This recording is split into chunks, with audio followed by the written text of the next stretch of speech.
So, we're back here on the Red Couch in person. This is the first in-person Red Couch interview that we're having in a little while, and this is all due to the COVID restrictions and the COVID realities. And my very special guest today on the Red Couch is none other than the Reverend Guy Hewitt.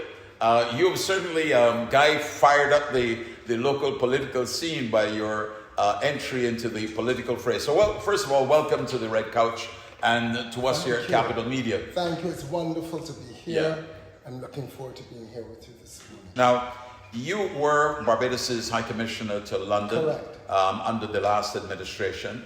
After the change of government in 2018, you took a posting in your ministry overseas, yeah? Yes, I mean, after I ended my tour in London, I came back here. Unfortunately, I wasn't able to find anything, any work here. So I good fortune led me to Florida, where the diocese there has offered me a church, and it has been wonderful being able to take, I think, a step back to kind of reflect, rejuvenate, and I guess in a sense prepare myself for what I'm doing currently. So let me ask the question. One of the first questions I want to ask is, where is your heart? Is your heart in the ministry? Is your heart in the politics? Or can you do both? Is it? I tell people I have three passions in life. My service to my God, service to friends and family, and to country. And so in a sense, the God and country do come together. And I've never expected to find myself directly involved in the political arena. But I realized that through life, we get callings, and I feel very much that I've been called to stand up and step forward. So you don't see necessarily a conflict between serving in the church and serving? No, not at all. What I did do or have done is, where I am involved politically directly, I will then step back from direct liturgical roles.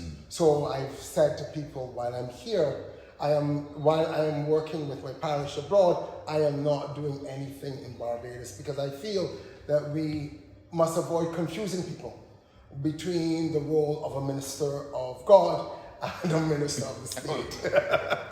Fair enough. Let me take you to your own position. You've left the, I would imagine, relative comfort or safety, if you would, of a secure position serving the Lord in Florida, and you're taking what could be perceived as a major risk in giving that up and coming back to Barbados and jumping into the political fray.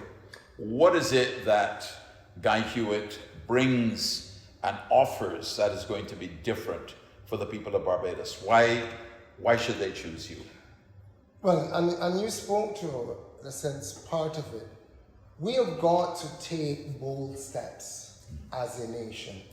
Barbados has done much in a short period of time as an independent country, but we have, to a large extent, maintained, if you look at our education, our social services, our economic policies, much of what we are still doing now, we've been doing for the last 50 years. You know, the O-levels became CXCs, you know, the tourism and the financial services that started in the 60s and 70s and 80s are still dominant. We have not changed that much. The world has changed considerably, and we need now to create new opportunities, looking at new spaces, to say to our young people, there is hope for you. For the first time, I am seeing young, qualified Barbadians migrate, going to Canada, saying they're looking for opportunities. Before, people did that usually for professional development or migrating with families. Now you're getting young people who are feeling that Barbados does not offer them the future that they want for themselves or their children. Even after they have gone to university, gotten that first Exactly. degree, or in some cases a second degree. And that's the thing. So once upon a time, when you said if you went to university, you got a degree, in a sense, life, or you could predict how your life is going to go. Young people don't have the wherewithal to get mortgages, to keep a family going, to pay their way in Barbados, because as you know,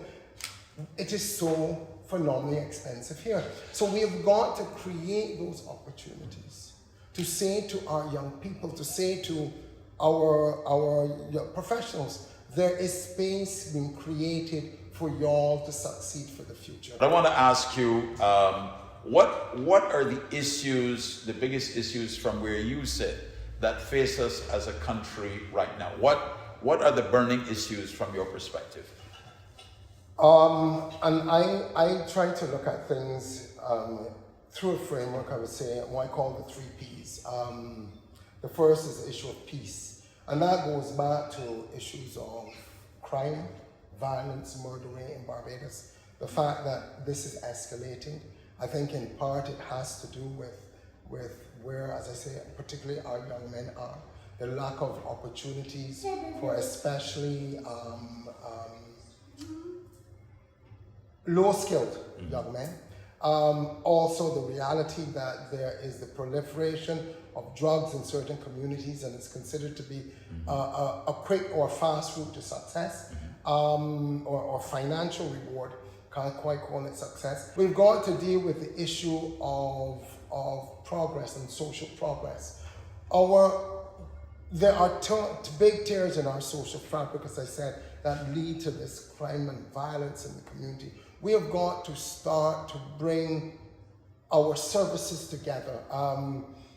You might not know, in Barbados there are proliferation of agencies, National Assistance Board, Welfare Board, Child Care Board, all of these different departments.